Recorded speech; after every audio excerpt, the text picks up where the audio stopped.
Jack's gone to a lot of trouble to bring you to this exact position on the Canterbury Plains. We've got a point here. Now, we've also got this huge setup. What is it, and what's the significance of the point in the ground there? So it probably looks a little bit like we're in the middle of nowhere, and to a certain extent we are. What we've come to here is a survey mark, and specifically a survey mark that we're using to monitor the movements due to the earthquakes. So to get to this mark, what I did is, I know the position of it from a previous survey that we've done, so I put that position into the GPS navigation in my car, and that got us to this point. And then once we'd got to this point, I had some information about where this mark was, because the mark itself is buried, so it's not at all obvious when you arrive on site that there's anything here at all. But I knew how far away it was from a fence post, and then I had a metal detector with me, and using the signal on the metal detector, because the mark is made from metal, we're able to tell that this was the right spot to start digging. And of course it's handy being underground because then it's not disturbed.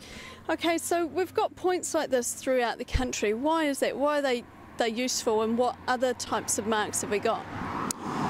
The main reason that these particular points are useful is that they're used to monitor how the land in New Zealand is moving. So we all know that the land has moved due to an earthquake, but even when there's not an earthquake, New Zealand's moving at about 5 centimetres per year, just to the normal movement of the tectonic plates.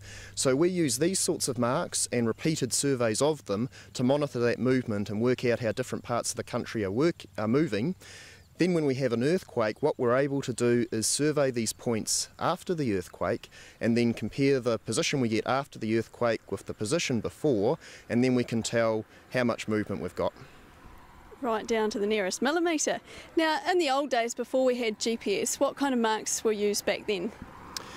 Back then it was really important that surveyors could see between two marks, because they were making measurements by looking through a telescope with a theodolite. They may also have been making laser distance measurements, but that also required you to be able to see the mark you were measuring to.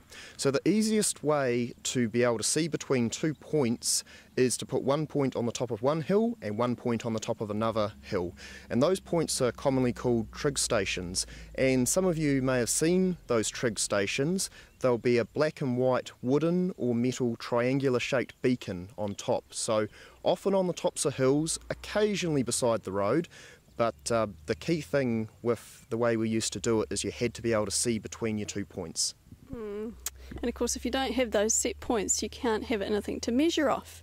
How about you go and have a look on the Land Information LIN site and see where other geodetic marks are. Geodetic meaning landmarks or shape of the land. You can see on a map on that website. Go check it out.